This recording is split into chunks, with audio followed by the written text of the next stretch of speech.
Today I have LENOVO Tab P12 and I want to show you how to add event to your calendar on this device. We start off opening our calendar application.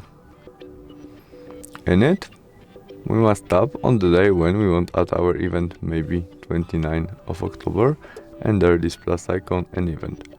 First step, you can add title of our event.